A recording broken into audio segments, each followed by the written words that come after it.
Okay, so I've gone on and just turned the tank back on, and I've added about another third of a cup of the salt, making it a little bit over the cup of I'll show you the size of this. So about this size, a little bit over that, just to get it to match in terms of the levels in there. But pretty easy fix in terms of the 2-gallon bucket there. It was able to just do a quick water change on the tank. And then so instead of wasting that water, I put the water in here, and it allows me to have this second tank pretty much instantaneously. So if something were to go wrong here, I can always just steal water from the good one up top. And so this one's doing a lot of the cycling, or in terms of the cycle one that's doing a lot of the helping in terms of the little one here. This little one would have a hard time keeping up with the biocycle if it were not for the bigger, more efficient sump built into this back one. This little pump right here, this little filter, isn't really going to help with much other than just cycling the water out, cleaning it a little bit, and making a little bit of oxidized water. It really does need the water from the big one, just to have something stay in there long term and happy.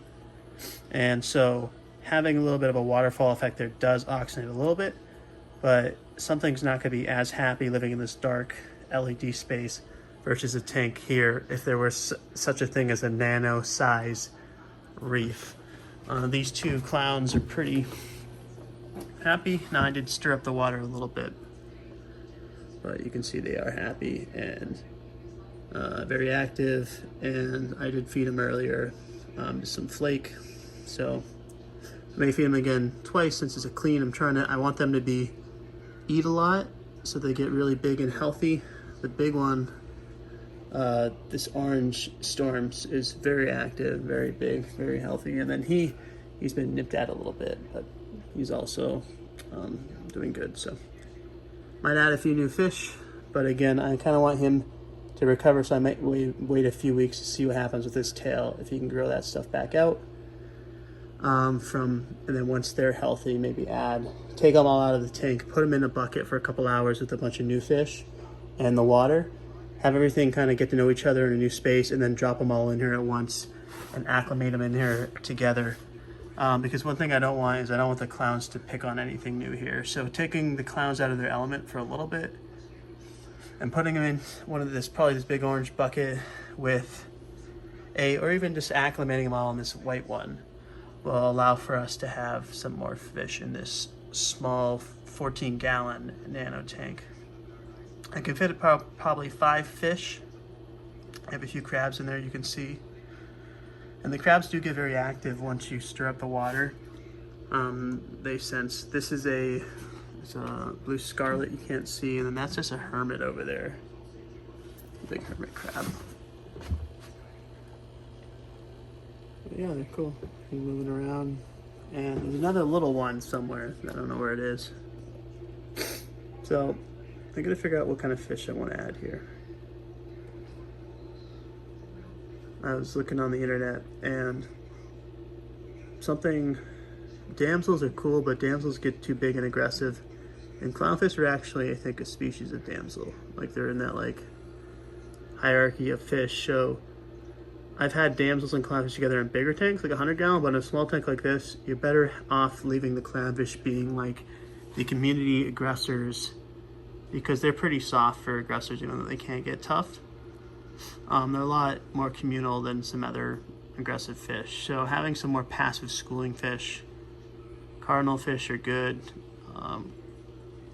Obviously gobies, but the one thing about the goby in here is that this black sand's bigger, and I'm not sure if I think it's heavier than regular sand. I don't know what kind of burrowing. I also don't want something to burrow and knock over this rock, because this rock is a single standing rock. And I've kind of buried in there, and if something digs in there, it may have a top over. So I kind of like the idea of keeping this stable, having the ground kind of be for things that eat off the ground but not necessarily dig in it, and then having some anemones, like an anemone here or like a bubble anemone there, this clownfish, and then a few other schooling fish that swim around this, because this is a big circular area. It's equal around all 4 sides for this rock, so it makes this rock kind of a center separator for them to hide from each other, like kind of swim around in circles. It also helps with the flow and the filtration, and that's why I'm putting this down, so that kind of funnels down and then exits around these, and it creates this really clean, efficient tank for the biocycle to move around, but also gives a lot of movement for the fish to feel like it's an active tank for the size. I found that's worked well so far. I mean, this is kind of the easier step for a tank when you have all the chemicals fresh in there and new, and it's just cycled, and you have 2 fish with plenty of room, and you're underfeeding them. That does fix a lot of the issues for when it comes to messing up. See if you can see down there. But yeah, I mean, I guess we could actually make this rock come out a little bit, but the only problem is that there's no clearance with that lid, so there's not really any point. And I have some stuff back there I want to keep covered. One thing I might want to do is actually put a flow-over box in the back that I can cut out, as long as I can keep the lid in place. The lid's good. So this little tank is now cycled. We'll go ahead and plug this back in and see what happens.